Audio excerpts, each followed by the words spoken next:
Hey, this is Amol from TechLeatherCraft. In this video, I'm going to show you how to make a passport wallet. This has two card slots for the credit cards, a document pocket behind that, and also a slot for your passport to slide into, or you can actually put the passport completely into the pocket. The template I'll be using is from Black River Laser. They make acrylic templates, so I'll do a quick walkthrough of their templates, but you don't have to necessarily use it. So if you're looking at making a passport wallet, some of the tips in the video will help. The passport kit comes with some instructions to help you know how to put it together, and there are actually instructions printed on the template itself.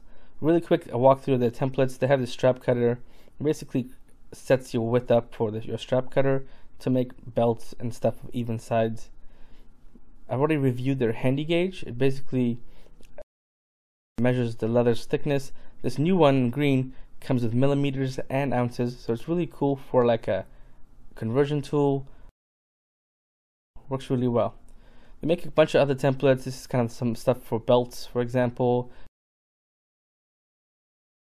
And if you're doing the folder on the belt, where to place the buckle part. Another one of my favorite tools I use often when I'm doing bracelets or any decorative stuff for centering holes, putting rivets, is their centering aids. So moving on to the wallet, you can see there's instructions already printed on the acrylic template. They do recommend 3 to 4 ounce leather for this project. You can use thicker leather if you want. Just be aware that you'll need to adjust for and accommodate for thicknesses, especially if you're using all 3 pockets that they provide. So this is chrome tan leather. This is 3 to 4 ounce. It's semi-firm. I like using a pen that has a really sharp point to it. It can get into the holes a little bit better. So I will speed up part of the video here and just talk about the really nice thing about templates is they allow you to lay everything flat. Now, if you're going to be doing hand stitching or machine stitching, I do recommend just using the holes as a guide.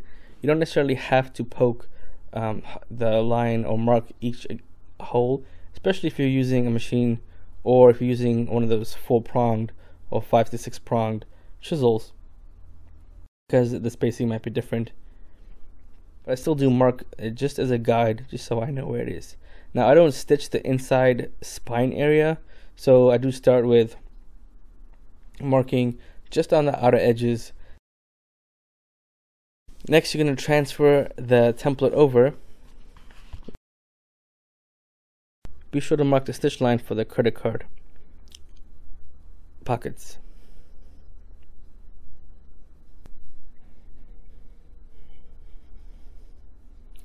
The nice thing about the acrylic templates, unlike paper or cardboard templates, is it can be used frequently, and you don't have to worry about them kind of going out of shape. I also like that when you apply pressure down on them, they actually hold the leather flat down against the surface of the table, so you don't go off center or crooked when you're sketching or tracing them. Once you have everything marked, I do like a general cut. You can also cut right against the template if you need to. It is kind of like a acrylic ruler, and you can just trim up the additional. I usually leave about 1/8 of an inch, and then I go back and straighten the edges up. Like I said, you can use the acrylic template as a ruler also. I use special leather scissors to trim up the corners and make the rounded edge. You can use a utility knife or a sharp blade if you need to. I find the scissors a little bit easier sometimes.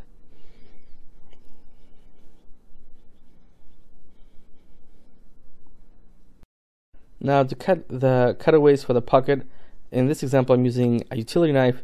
You can also use a scissors, so I'll show you in just a second, but depends on your comfort level. If you are comfortable using a utility knife to make the corners and curves, you can do that. You could use the leather scissors that I've reviewed on my channel already. If you are interested, you can check out the link. You can check out my channel for that.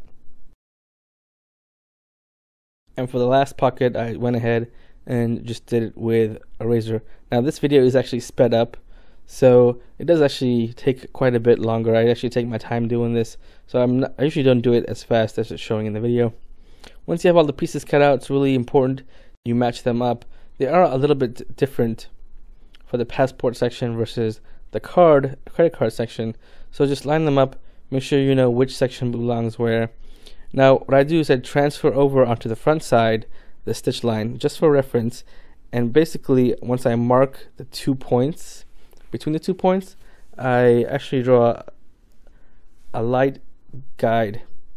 Next you want to rough up the edge of the inside pocket just so that the glue can adhere properly. You can use sandpaper or even just a scratch awl.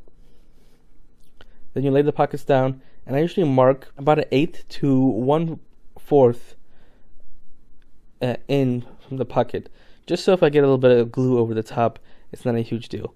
So center the pockets up, make the marks.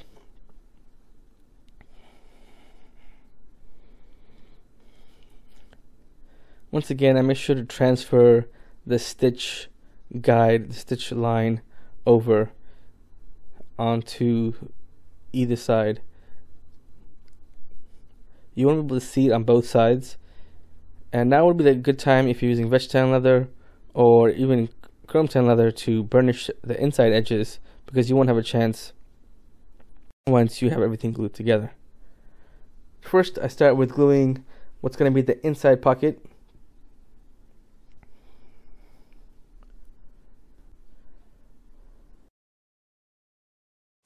Next, I glue the top credit card pocket. And the reason for that is, now you could also glue where the stitch line is, but because the outer edges of the glue actually hold both pockets together, it's not a big issue. So once they are dried for a little bit, you do want to attach it. And I like to start on the inside edge. The reason is the outside edges can be sanded down and cleaned up a little bit, but the inside edges really are critical when you're assembling it, because you can't go back and sand them or anything. I mean, you could a little bit, but to me the outside edges can be cleaned up a little bit if you need to. So once the two pieces together, I once again remark the stitch holes where the stitch guide will be.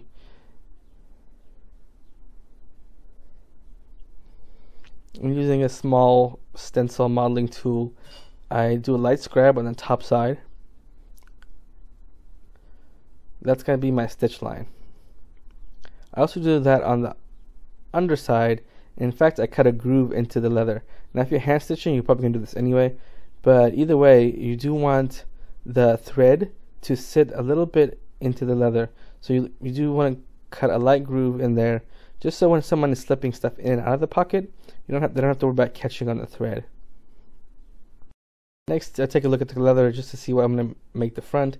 The passport pocket is actually the back side, so we're going to glue that up while the credit card slots are drying, and we'll get the credit card slot stitched up in a little bit here.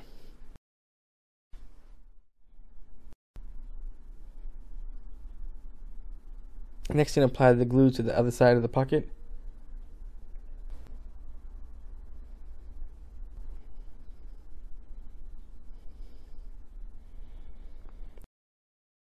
If you have any major kind of uneven edges, you can go ahead and clean them up.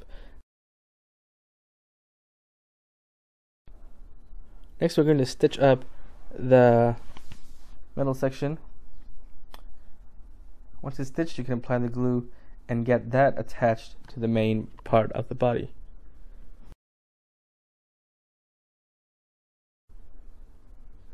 So on this pocket, it's really important to try to get both corners lined up, both edges. So I like to start on the corner, which will be technically the front, and work on the top and the edge at the same time, just to make sure they're lined up.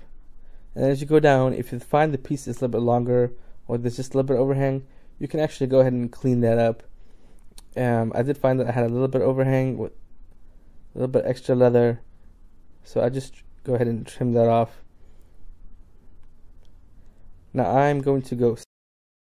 They're not necessarily 100% flush, so I'll go ahead and sand the edge with like a 250 grit sandpaper.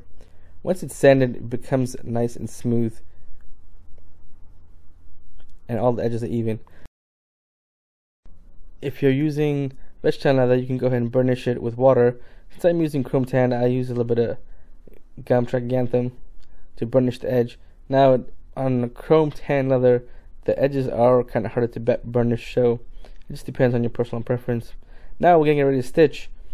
What I do is I place the template over the top and use the stitch holes just as guides to know where I can start stitching, especially for the pockets. Since I'm not stitching the spine area, I just mark the pocket areas where the stitch will start. I go ahead and use my awl to make a hole clear through just so it shows on the front cover, because I do like to stitch usually starting from the front. So there's a little hole right there, and I'll use that as the guide. I'll get my calipers out and I will measure that just to make sure that when I go around everything is straight.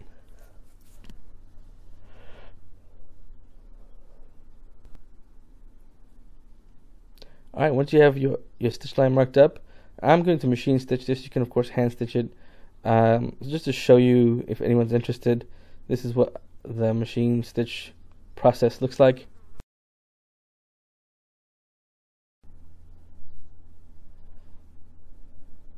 I did speed this part of the video up in case you're wondering, so the machine actually is going slow. I have mine set to pretty slow.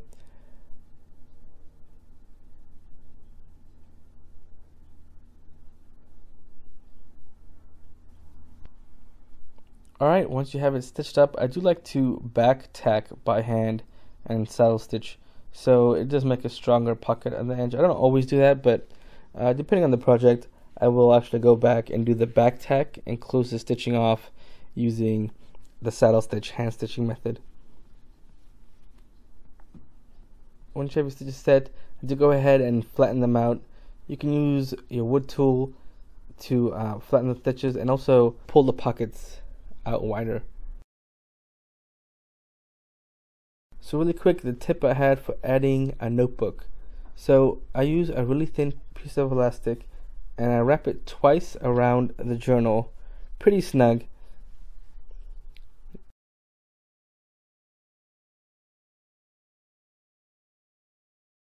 Double loop it around one side of the journal and I tie a square knot. Now because it's elastic, it might move a little bit, so when you snip the remaining thread, be sure to leave about 1 inch, about a half inch. I do also burn the edges so that the nylon doesn't unravel. Now you can basically put your moleskin or your field notes journal and use an elastic to keep it in there. I do like to keep the elastic kind of towards the back where there's 2 layers of leather. I don't have it rest on the spine, especially with thinner leather. If you're using firmer leather, that might be alright. Okay, that's been my tutorial on how to make a leather passport wallet / journal cover using the Black River laser template. I will have links to their store and their website. You can also check out my website at TechLeatherCraft.com, and if you want to order something like this, you can contact me using the contact information on the website. Thanks for watching. If you are interested in EDC, leather crafting, and technology, subscribe to my channel. I will have more DIY tutorials coming up. Thanks, take care.